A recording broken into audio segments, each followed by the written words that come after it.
YouTube? You already know who it is. Your boy, the Icy Retros, back at it again with another one for y'all, man. We're gonna talk about the draft, man. Obviously, I wanted Scoot Henderson. We drafted Brandon Miller. It is what it is. You're gonna just have to move on. Hopefully he can prove a lot of people wrong, including myself. But now my full-fledged support goes out to Brandon Miller. I mean, I'm a Hornets fan at the end of the day. I didn't like the pick, but, he's on the team now. What can you do about it? Just gotta, support him and, move on forward. I really think the Hornets nailed this draft, though. This is the first time I can say that in a while. I mean, the Brandon Miller pick, I gave like a B minus. We'll see how it turns out. But, obviously it was for fit.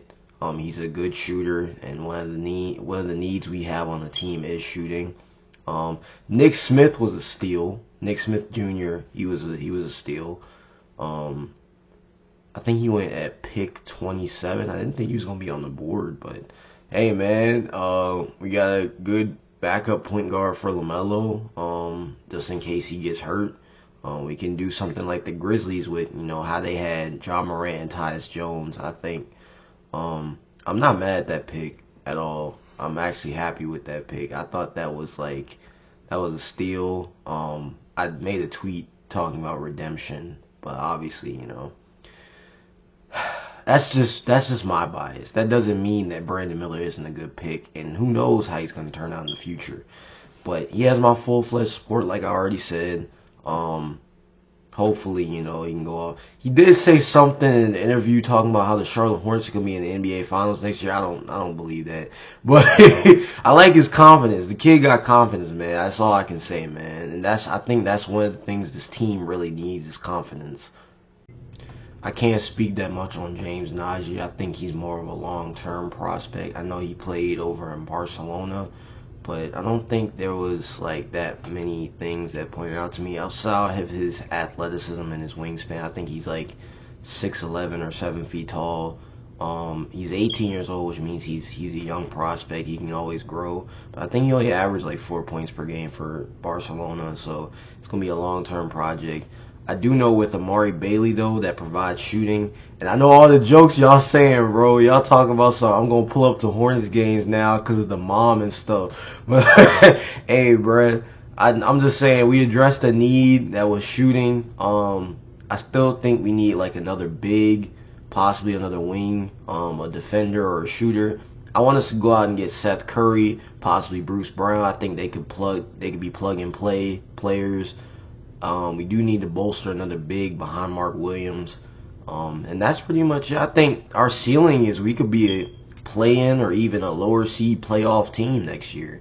I don't know if I believe, the finals necessarily, but, we have the pieces now and, just need to grow chemistry. I don't know what's going to happen with the Miles Bridges situation, or I don't know if we're even going to bring back PJ Washington at this point. I mean, we just drafted Brandon Miller, and Brandon Miller's already said that he wants to play small forward.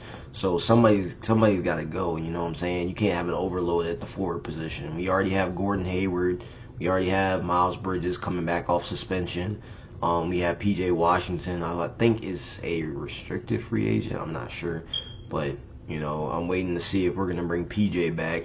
They might not bring him back. I mean, who knows? So, yeah, we have that. But free agency, I feel like this is the time we need to address our needs and bolster our roster. We already addressed it in the draft. So to take the next step forward, we need a veteran presence in the locker room. We have a lot of young guys, but no real veterans outside of Scary Terry and Gordon Hayward. I also don't know if we're going to move one of those two players. Scary Terry, I think, probably would be the safer bet to stay. Gordon Hayward's probably going to be traded, but the problem is his contract. But yeah, you can move both pieces, honestly. I think Scary Terry provides more scoring, so I would keep Scary Terry if you ask me. But at the end of the day, we can move a couple pieces, add a couple pieces, and our ceiling is a playoff team. I really believe that. There's no reason as to why we can't. You have the young guys now. There's really no excuses. So, the future is bright in Charlotte, and that is the important part. I think Brandon Miller and LaMelo Ball are going to be a 1-2 pairing for the future. And also, I want to see if LaMelo can step up as a leader. Because, I mean, this draft significantly put him as the franchise. Like, we're building pieces around him. So that tells me that, okay, the Hornets are accepting that LaMelo is the franchise player. He is the future. So there we go. We're moving forward. LaMelo at the reins. You know, Miller, a solid number 2 option. I'm happy with the things that we're seeing. You know, we're finally building a squad.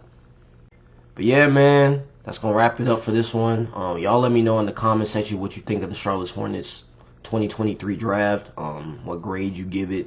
And yeah, that's going to be pretty much it, man. If you got any comments, just leave a comment down in the comment section below.